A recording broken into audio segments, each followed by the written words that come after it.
everybody, this is Kyle Balda from the 3D Animation Masterclass. The following tutorial will present a workflow for animating multiple characters with dialogue. This tutorial was originally commissioned by 3D World magazine in the spring of 2009, which included video capture of the full 20-hour process from start to finish. But I just wanted to go over some of the highlights here to show an alternative way to approaching 3D character animation.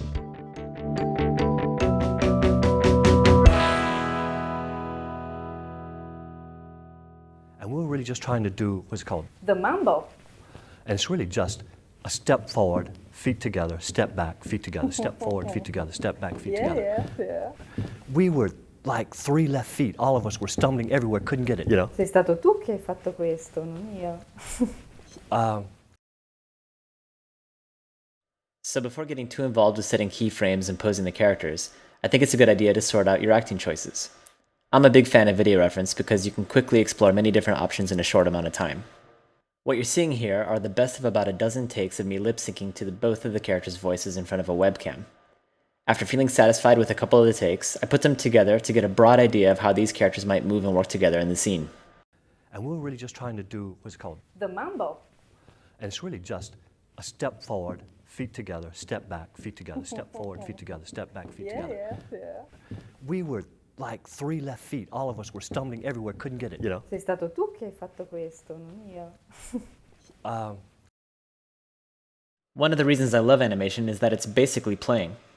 Everybody had some sort of action figure or doll when they were a kid, and in a way we would animate these characters while playing by simply holding them by their hips, moving them around, and giving them voices. Over the years, my method of animating has basically evolved into just that. With sped-up video capture, here you can see the first pass of both characters using only the root to try to get as much of the performance as possible. If you can start to see it working here, it'll only get better when you layer in all the other elements. And we're really just trying to do what's called the mambo. And it's really just a step forward, feet together, step back, feet together, step forward, feet together, step back, feet together. We were like 3 left feet. All of us were stumbling everywhere, couldn't get it, you know? Sei stato tu che hai fatto questo, non io. Up until now, we've been basically working only with the movement to try to see the start of the performance of each character. Building on that foundation, I now like to go into the spine and the arms of each of the characters and roughly sculpt poses that correspond with what was explored in the video reference.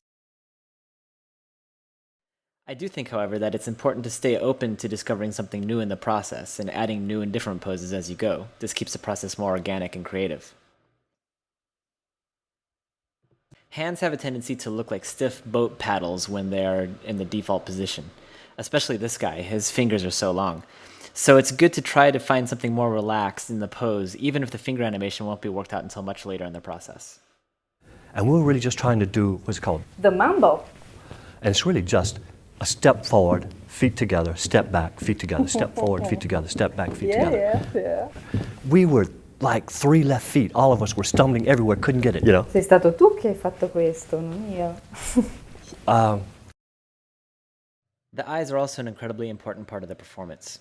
The majority of information that we get about what a person is trying to communicate comes from the body language transmitted through the eyes and brows. Just think about how much of a person's identity is hidden when you watch the news as they put a black bar over this part of a person's face. If there is any part of the animation that you want to keep coming back to refine, this is it. This is the place where the audience is going to be focusing all of their attention. Once you get your first pass with the eyes in the animation, the characters should start to feel like they're coming more to life. Try to do this as early on in the process as possible. This first pass is just about basic positions, determining the key places where the character will look and putting the eye target in these poses.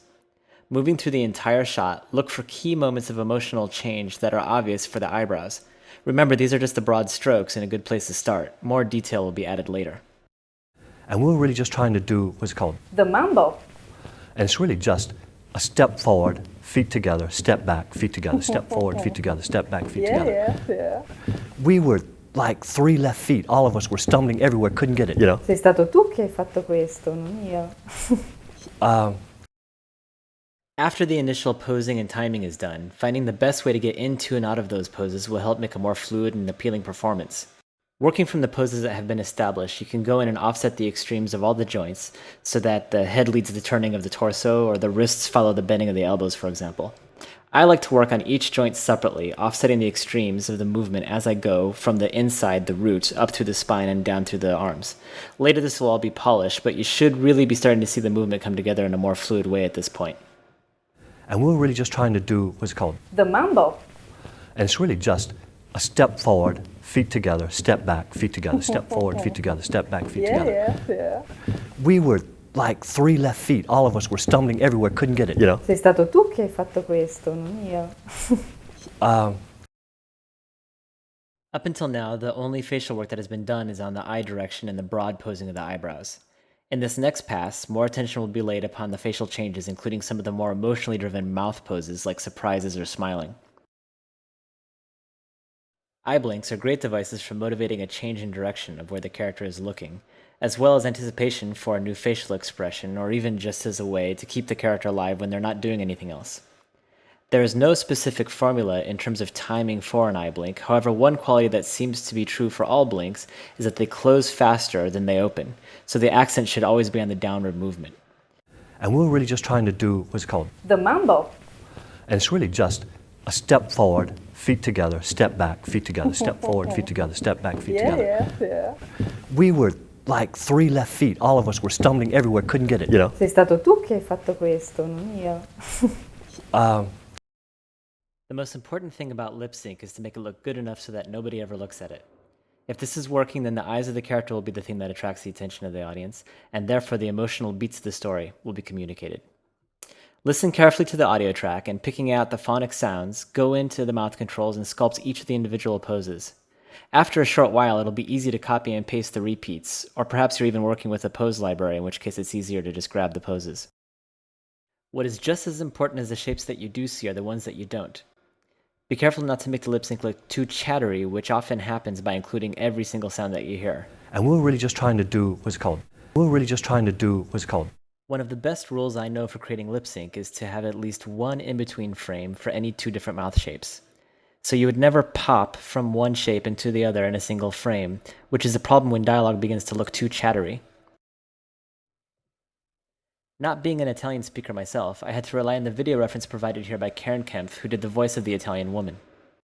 Yes, it was sei stato tu che hai fatto questo, non io. Sei stato tu che hai fatto questo, non io. Sei stato tu che hai fatto questo, non io. Smoothing out the animation, which is probably the most time-consuming part of the process, is literally about going back to the roots. This is the foundation of the movement, and there's probably going to be a lot of extra keyframes there that don't serve any purpose at all. Flat curves have a very fixed and static look, and during holds, this can make the character go dead fast. Anywhere you see a flat, go in and smooth it out by letting the curve always build in the direction of the change, always building the tension. After the root smoothing is finished, you can follow up on the spine and arms or any other part of the animation that still feels rough or blocky.